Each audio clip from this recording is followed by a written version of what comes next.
Okay, I'm calling time. And let's take a look at the 6 possible answers.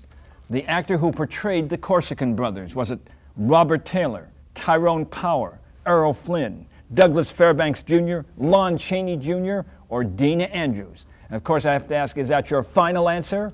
Tyrone Power? No, it was Douglas Fairbanks Jr. Now, the book, The Corsican Brothers, authored in 1841 by Alexander Dumas Sr., we do not know if he had actually heard about some cases or perhaps just conjured us up in his imagination. But down through the ages, there have been many anecdotal reports of the Corsican brothers syndrome, where one brother feels another's pain, especially twin brothers. For example, November 8th, 1975, Dublin, Ireland. Norris McWhirter suddenly keeled over, clutching his chest as though he was suffering a heart attack. But he wasn't. He was feeling the pain because his brother Ross, 30 miles away, had just been shot to death in the chest by IRA assassins. Now let's fast forward to November 19th, 2003. Lania, Hawaii. Keith Bolar suddenly saw a red clot form on his left hand and felt terrible fatigue.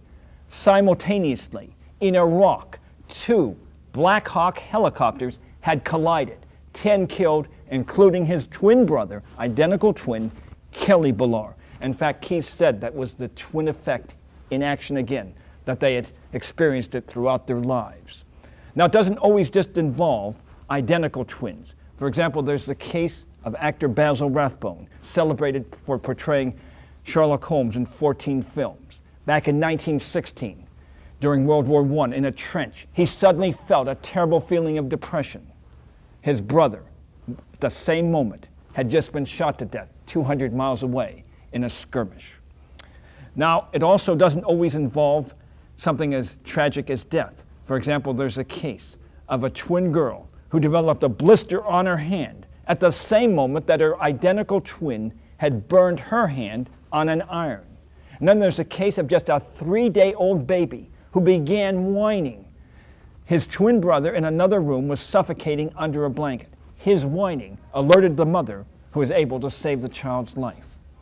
Now, this has actually been put to the test in a laboratory where one identical twin was placed in an isolated chamber hooked up to an electroencephalograph while the other twin was in another room. In one case, the one twin boy placed his hand in ice water. The other boy, hooked up to the electroencephalograph, showed a response at that very same moment. And then in another case, a twin girl was startled by a toy pyramid exploding. Her twin sister, in the lab, showed a shock response. So what is this? Is this a paranormal effect? Is it simply sociological, that they grew up together? Or is it physiological, where they have similar wirings of the brain? We do not know, but we do know that with identical twins, these cases of sympathetic pain occur 3 times as much with other close relatives. So there's just a brother and sister, or mother and daughter, or father and son. Very intriguing. The Corsican brothers syndrome, for your consideration. Now it's time for the Ruehl effect pertaining to flannel shirts. Now let's take a look at this flannel shirt here. Let's look under the left sleeve for the cuff. Seems to be in perfect condition, doesn't it? No signs of deterioration. Now let's look at the right cuff. Look at that. Do you see that? Terrible deterioration. Why is there a difference between the left and the right cuffs? Well, I believe it's what I call the Ruehl effect. If you wear a long sleeve flannel shirt, which is heavy material, it passes over your watch. For instance, when you say, "May the power of the cosmos be with you," that shirt is passing back and forth over the watch, which has sharp edges. And over time, it causes a deterioration. Now, it doesn't apply to those who wear short sleeves or thinner polyester shirts. But I believe it does occur with flannel shirts. And again, if you wear a coat over it, it will be intensified. Now, for lefties, it probably will occur on the right sleeve. For righties, on the left sleeve, because most guys wear their watches on the opposite arm from which they write, such as I do. I'm left-handed, right arm has the watch. Now you guys can check this out in your closet at home after the show. Now, I know I won't get the Nobel Prize for discovering this, but perhaps one of those celebrated Ig Nobel Prizes. Yes, the Ruehl effect seen only on our show. Now it's time for the world of bizarre medicine. As you may know, I'm a PhD, not an MD, but I've always been fascinated by bizarre medicine. Let's see what's in the little black bag today. We have what in here? It feels light. One humongous grasshopper and the all-purpose monk's cow. Well, may I say this pertains to a locust invasion in Sudan in Africa. Millions of locusts and 1,685 people were hospitalized with 11 dying. Why? The locusts, which by the way are just short-horned grasshoppers, do not bite or sting. They want vegetation. They never bother humans.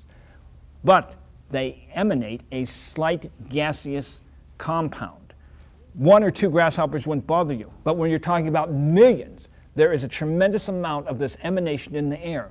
And individuals who are highly sensitive, such as those prone to asthma, can be affected. And as I said, it can even be deadly. Now, in case you're ever in a locust plague, and I know you're saying you're in America, that's not going to happen. We have had recent locust plagues in some of the western states, such as Colorado, Utah, Nevada, and Idaho, and actually as far north as Alaska. So if you ever find yourself in a locust plague, what I would suggest is that you use the all-purpose monk's cow. Now, you're saying, well, how's that protecting you? It's not over the nose. Well, you pull it down like this. Now you're protected from locust emanations, yes. And that, of course, is why we call this bizarre medicine. Time now for Cosmic Theater, and today's entry, the 1961 film The Manster. Not The Monster, but The Manster, starring Jeff Donnelly and Jane Hilton. An American reporter has gone to Japan and made the mistake of interviewing a Japanese scientist engaged in genetic engineering. The scientist gave him an injection. Let's see what the result is. Now, I have to warn you, there will be some very shocking scenes, so please follow my lead and cover your eyes several times. Now you've been warned. Roll tape!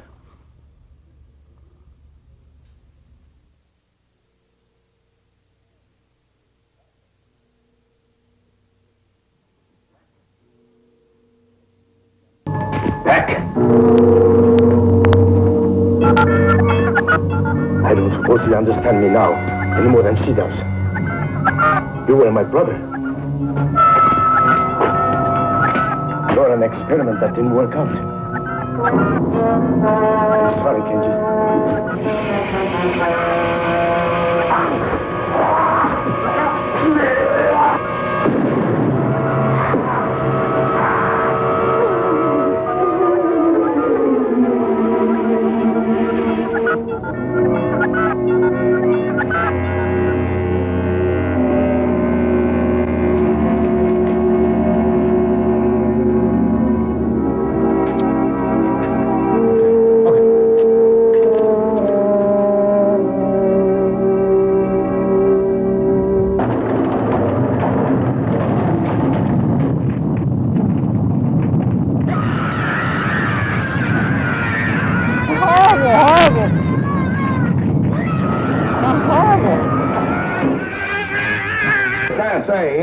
Larry, Dr. Jensen is a psychiatrist, the best in Tokyo. A shrink. That's why I brought him. I'd like you to let him talk to you. World Press will pick up the bill. So you're a witch doctor, eh? Well, some people do call us that. I can see right now that your case would be most interesting. Here's my card. What about an appointment tomorrow morning, say 10 o'clock? Get out of here, both of you. Doc, you go and rattle your bones somewhere else. I don't have to my own problems. Leave him alone. Get out of here. Just Leave let him me That's all. alone. Get out. Just let me alone, that's all. Just let me alone. Let me alone! That's telling him.